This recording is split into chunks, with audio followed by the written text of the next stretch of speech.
भाग 2। किसी भी क्षेत्र में पर्याप्त प्रगति एक विशिष्ट कार्य प्रणाली के आधार के बिना संभव नहीं होती है।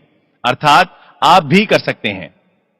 आप भी अपने अवचेतन मन को संचालित करने में दक्ष बन सकते हैं। आप इसके सिद्धांतों की शक्तियों को अपने ज्ञान के आधार पर अपने विशिष्ट कार्यों तथा अपने अभीष्ट लक्ष्यों के अनुरूप उपयोग करके अपने जीवन को सफल बना सकते हैं। एक पूर्व केमिस्ट होने के नाते मैं आपको बताना चाहता हूं कि हाइड्रोजन के दो एटम के परिणाम में यदि एक एटम ऑक्सीजन का मिला दिया जाए तो वो पानी बन जाता है।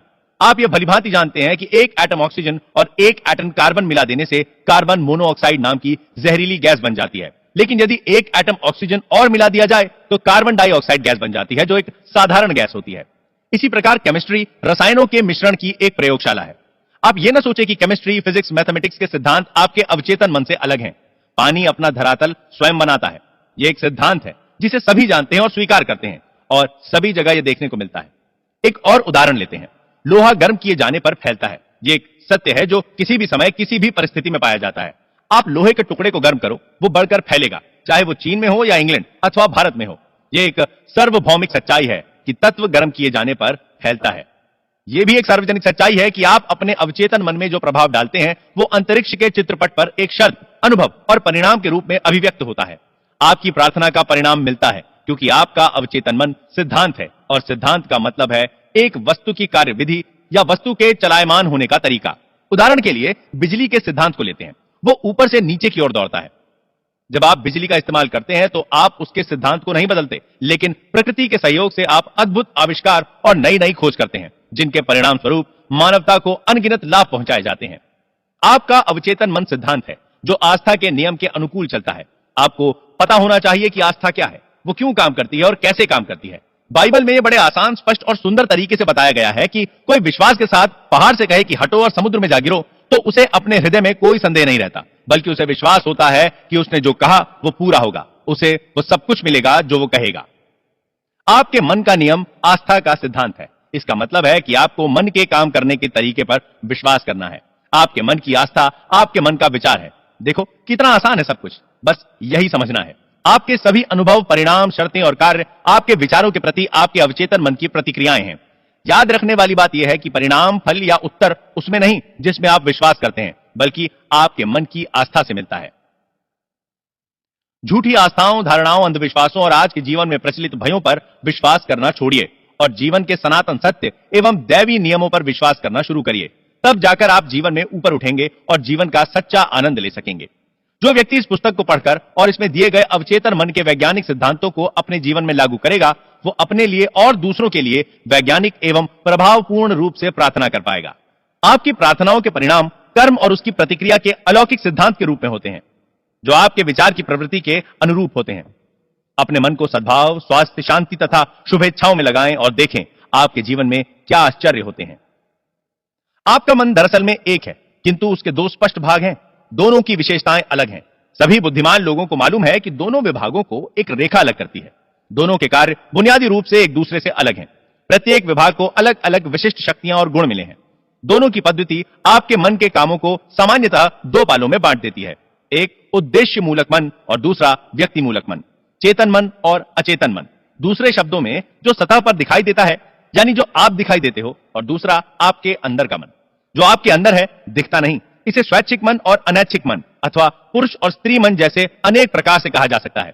इस पुस्तक में सभी जगह आपको इन दो मनों के लिए चेतन और अवचेतन शब्दों का प्रयोग मिलेगा। इन दो मनों के कार्यकलापों को समझने का एक नायाब तरीका है। मान लीजिए कि आपका मन एक बाग है और आप उस बाग के मालिक हैं। आप दिन भर अपने विचारों के बीज बोते हैं। ये वे विचार हैं जिन्हें आप अपनी आदतों के अनुरूप सोचते हैं। जैसे विचारों की बुवाई करते हैं, वैसे ही परिणाम आपके शरीर और आपके आसपास मिलते हैं। सुख, शांति, सही कामों, शुभ इच्छाओं और खुशहाली के विचारों का रोपण करना शुरू करें। धैर्य से बैठकर पूर्ण रुचि के साथ इन गुणों पर चिंतन करें और उन्हें पूर्ण रूप से अपने चेतन मन में, अर्थात अपने सोचने समझने के मन में स्वीकार करें, उन्हें अंगीकार करें। अपने मन के बगीचे में इन विश्लेषण बीजों की बुआई करें और उनकी शानदार फसल का लाभ कमाएं। आपके अवचेतन मन की मिट्टी खूब उपजाऊ है, जिसमें सभी प्रकार के बीज उग जाते हैं, अच्छे भी और बुरे भी।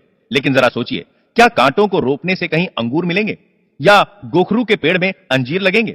इसीलिए प्रत्येक विचार महत्वपूर्ण है, क्योंकि वही कारण है जिसके प्रभाव से फल मिलता है।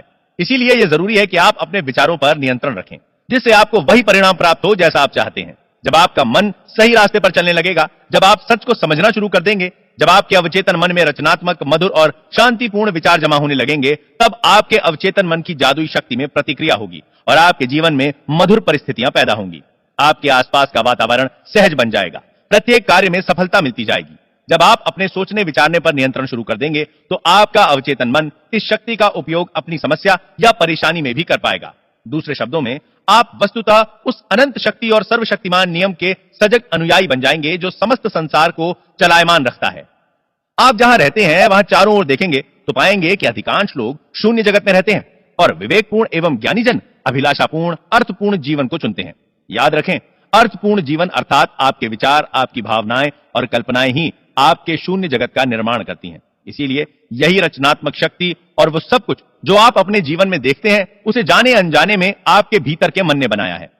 आपके चेतन और अवचेतन मन के आदान प्रदान का ज्ञान आपके संपूर्ण जीवन को बदल सकता है। अपने आसपास की दशा बदलने के लिए आपको उसके कारण को बदलना होगा।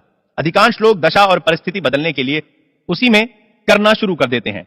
विवाद, उलझन, अभाव, बंधनों को दूर करने के लिए आपको उनके कारण को अर्थात उस तरीके को बदलना होगा जिसके जरिए आप चेतन मन का प्रयोग कर रहे हो। दूसरे शब्दों में, जिस दिशा में आप सोच रहे हैं और मन का प्रयोग कर रहे हैं, उसे बदलना होगा। आप असीमित दौलत के अथाह सागर में रह रहे हैं। आपका अवचेतन मन आपके विचारों के प्रति बहुत नाजुक है, तुरंत सक्रिय हो जाता है। आपके विचार ही वो शक्तिपुंज हैं जिसके माध्यम से आपके अवचेतन की अपरिमित बुद्धि, ज्ञान, महत्वपूर्ण शक्तियां और ऊर्जाएं निर्गत होती हैं। आपके मन के नियमों का व्यवहारिक प्रयोग, जैसा कि इस पुस्तक के प्रत्येक अध्याय में दिया गया है, आपके जीवन में अभावों को दूर करके संपन्नता लाएगा, अंधकार की जगह प्रकाश लाएगा, भय को दूर करके विश्वास लाएगा, विवाद की जगह सौहार्द लाएगा, विफलता के स्थान पर सफलता लाएगा और साधारण जीवन से उन्मुक्त होकर खुशहाल जीवन प्रदान करेगा।